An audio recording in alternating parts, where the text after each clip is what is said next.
Guys, आज हम history that shaped India का फिफ्थ पार्ट लाए हैं जिसमें हम कवर करेंगे बुद्धिज्म। तो फिर जैसा हमने पहले जैनिज्म में बात की थी, बिल्कुल इसकी स्टोरी लगभग वैसी ही है कि एक टाइम था जब जैनिज्म और बुद्धिज्म स्टार्ट हुए। ये दोनों का टाइम पीरियड एक था, तो फिर इन दोनों का ही अ, शुरू होने का एक ही जैसा मतलब था। तो सबसे पहले वही बात कर लेते हैं जो हमने जैनिज्म में की थी कि जो बुद्धिज्म था वो शुरू क्यों हुआ। जैसे कि हमने देखा था जैनिज्म में महावीरा की सोच ऐसी थी कि राजा महाराजा बनने में कोई फायदा नहीं है, हमें एक एस्केटिक बनना चाहिए, और यही चीज हुई बुद्ध के साथ। बुद्ध की लाइफ के बारे में हम बाद में जानेंगे, पहले यहाँ पर देख लेते हैं कि ये आया क्यों था धर्म। और ऐसे हमने उसमें भी बताया था कि वर्ण सिस्टम में एक बहुत बड़ा चेंज आया, जिसकी वजह से ये सारे वर्ण हेरिडेटरी हो गए। ब्राह्मण्स की पावर बढ़ गई और वुमेन की पावर घट गई। यहाँ पर एक और जो बहुत ही अच्छा काम कर रहे थे वो थे वैश्य। अब वो लोग क्या थे, यानी कि फार्मर्स और जो ये लोग थे ट्रेडर्स, ये लोग इसमें आया करते थे। तो जैसा कि इनका फार्मर्स का एग्रीकल्चर बढ़ रहा था, ट्रेडर्स के लिए ट्रेड अच्छा हो रहा था, उनके पास पैसा आने लगा, तो वो सोच रहे थे क्यों ना हम एक ऐसा धर्म चुने जिसमें अ, हमारा जो कास्ट हो वो ऊंचा हो। यही चीज सोचते हुए उन्होंने बुद्धिज्म को अपनाया। तो बात करते हैं द लाइफ ऑफ सिद्धार्थ की। सिद्धार्थ यानी कि गौतम बुद्ध की उनकी लाइफ कैसी रही थी। सबसे पहले तो उनका जो जन्म था वो लुम्बिनी में हुआ।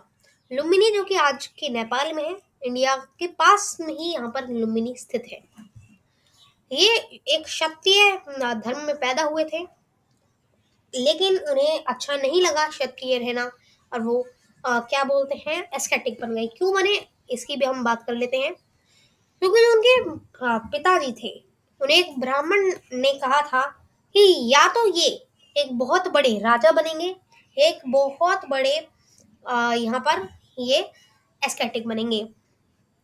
तो फिर एक तरीका था जिससे वो राजा ही बनते, वो था कि इन्हें कभी भी महल से बाहर नहीं निकलने दिया जाए, और ऐसा ही किया गया राजा के द्वारा, और उन्हें महल में ही सारी सुविधाएं प्राप्त हुई।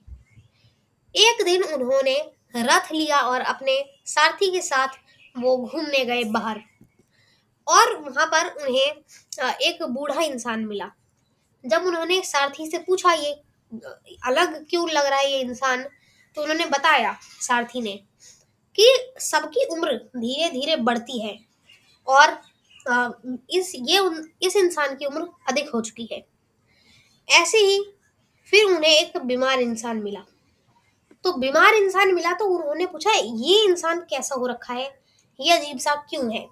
तो वो बताते हैं कि ये बीमार है और बीमारियां हर इंसान को आती रहती हैं। फिर उन्हें एक मरा हुआ इंसान मिला, यानी कि डेड बॉडी मिली, जिसे लोग कंधे पर उठाए चल रहे थे। जब उन्होंने सिद्धार्थ ने पूछा कि ये क्या है, ये सारे लोग इस को क्यों लेके जा रहे हैं कंधे पर, तो उन्होंने बताया कि जब हमारी उम्र पूरी हो जाती है तो मृत्यु भी सबको मिलती है। इन तीनों के बाद उन्हें एक एस्केटिक मिले, तो उन्हें देखा तो वो बिल्कुल सुख चैन से वहां पर तपस्या कर रहे थे।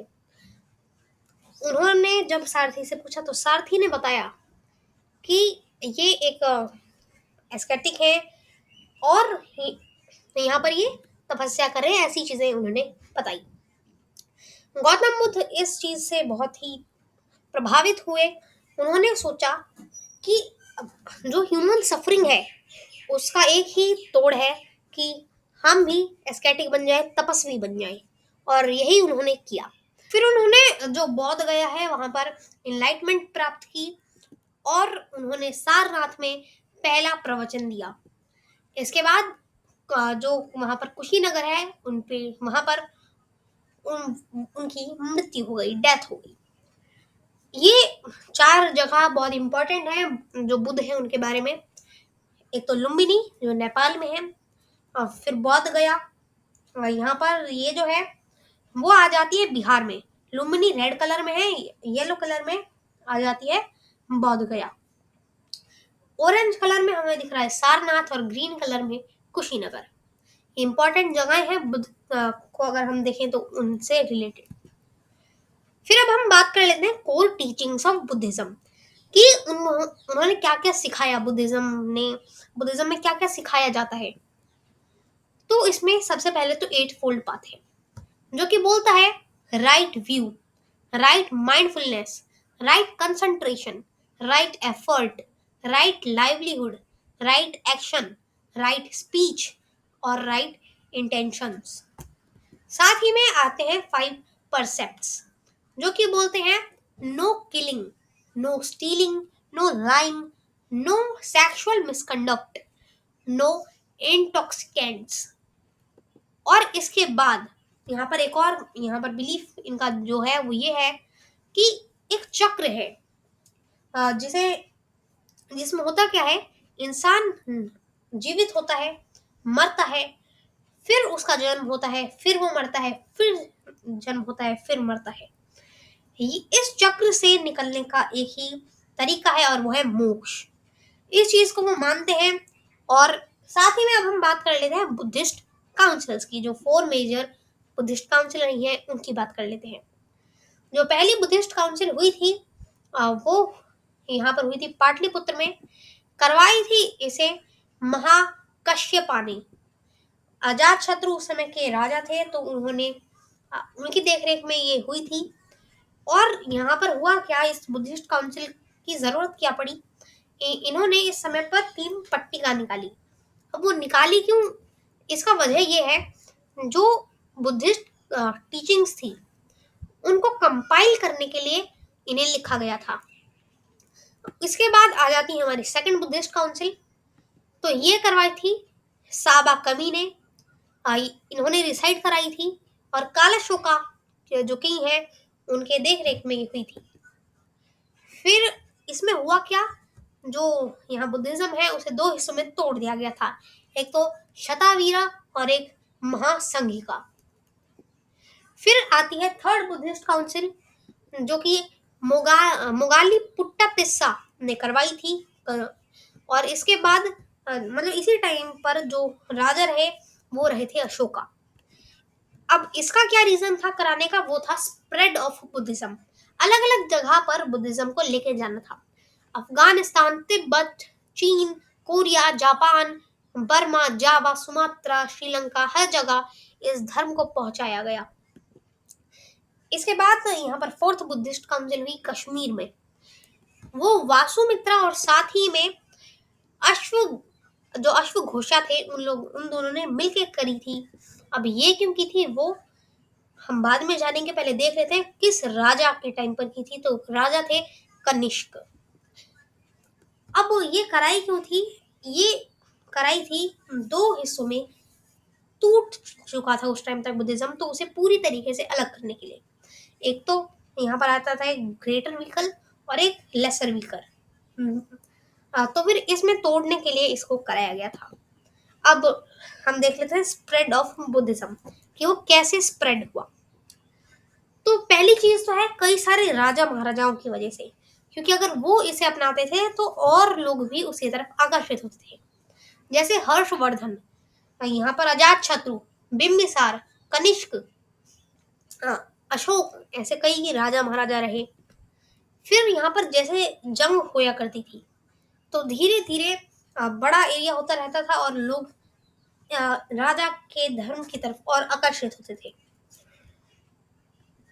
इसके बाद आ जाता है स्प्रेड ऑफ बुद्धिज्म का ये मैप की, और जब यहाँ पर थर्ड बुद्धिस्ट काउंसिल हुई थी अशोका के टाइम पर, तो उन्होंने अलग अलग जगहों पर यहाँ पर भेजा था इन लोगों को। तो वो यहाँ पर ये दिखाया गया है। फिर यहाँ पर कई सारे स्तूपास बनाए गए और साथ ही में कई सारे पिलर्स बनाए गए जिसमें बुद्धिज्म के बारे में था, तो इससे बुद्धिज्म और ज्यादा स्प्रेड हुआ। फिर सेक्ट्स की बात कर ले अगर हम बुद्धिज्म की, यानी कि सेक्ट्स ऑफ बुद्धिज्म, तो उसमें सबसे पहले तो आ जाते हैं ग्रेटर व्हीकल और लेसर व्हीकल। अब हम यहाँ पर देख लेते हैं ये इनमें अंतर क्या है। तो पहली चीज, जो ग्रेटर व्हीकल है वो इनकी मूर्ति बनाता है और मूर्ति की पूजा करता है, बल्कि जो लेसर व्हीकल है वो टीचिंग्स पर ध्यान देता है। और यहाँ तक कि जो ग्रेटर व्हीकल है वो बुद्ध को भगवान मानता है, और जो लेसर व्हीकल है वो उन्हें भगवान नहीं मानता बल्कि एक बुद्ध जीवी इंसान मानता है। अब हम देख लेते हैं कल्चरल कॉन्ट्रीब्यूशंस, कि उसके क्या क्या कल्चर में कॉन्ट्रीब्यूशंस रहे हैं। पहली चीज तो उनकी आर्ट बहुत ज्यादा फेमस रही। अब ये कैसे, जैसे कि गांधारा आर्ट और मथुरा आर्ट, ये दो बहुत फेमस उस टाइम की आर्ट रही थी बुद्धिज्म के टाइम पे। फिर आ जाते हैं यहाँ पर इनके केव्स और टेम्पल्स, जिसमें एक आ जाती है हमारी अजंता एंड एलोरा केव्स। फिर यहाँ पर इन्होंने कई सारे स्तूपास बनाए, जैसे कि सांची स्तूप बहुत ज्यादा फेमस है, और मोनेस्ट्रीज बनाई। इन सब के बाद इन्होंने अपने लिटरेचर में भी बहुत काम किया। जैसे कि हम देख सकते हैं वो तीन पट्टिकाज बहुत फेमस रही हैं, और साथ ही में आती हैं जटाका टेल्स। ये आजकल की बच्चों की पसंदीदार जो टेल्स रहती हैं, जटाका टेल्स, ये भी उसी टाइम की स्टोरीज रही हैं। अब हम बात कर लेते हैं डिक्लाइन इन इंडिया की, कि कैसे ये बाकी देशों में तो इतना उन्नति कर रहा था, लेकिन इंडिया में ही ये धीरे धीरे कम हो गया। पहली चीज तो इन्होंने जैसे कि हिंदुइज्म के विरुद्ध ये धर्म स्टार्ट किया था, तो फिर हिंदुइज्म से ही से खतरा पहुंचने लगा। फिर जो इन्वेडर्स आते थे नए नए कई इंडिया के बाहर से, तो वो अलग अलग मोनेस्ट्रीज को जलाते रहते थे। उनके जो यूनिवर्सिटीज थे उन्हें जलाते थे, जैसे कि नालंदा यूनिवर्सिटी को जलाया, अ, ये बख्तियार खिलजी ने, ऐसे अलग अलग जगहों पर ये मोनेस्ट्रीज और यूनिवर्सिटीज जलाने लगे। तो यहाँ पर हमारी वीडियो खत्म ही होने वाली है। उससे पहले हम देख लेते हैं हमने पिछले पार्ट में क्या किया था। तो वो हमने जैनिज्म के बारे में सीखा, इस पार्ट में बुद्धिज्म के बारे में, और आने वाले पार्ट में हम महाजनपदास के बारे में सीखेंगे। तो अब हम लास्ट में बात कर लेते हैं कंक्लूजन की। तो सबसे पहले तो हमने यहाँ पर क्या देखा कि बुद्धिज्म क्यों अरोज हुआ, क्यों खड़ा हुआ। फिर हमने जो सिद्धार्थ है उनकी लाइफ के बारे में जाना। फिर यहाँ पर बुद्धिज्म के अलग अलग एस्पेक्ट्स को देखा, जैसे कि सेक्ट्स, स्प्रेड, और हमने देखा उधर की बुद्धिस्ट काउंसिल्स, कल्चर कॉन्ट्रीब्यूशंस, ये सारी चीजें हमने देखी। तो आज के लिए बस इतना ही, मिलेंगे किसी अगली वीडियो में। धन्यवाद।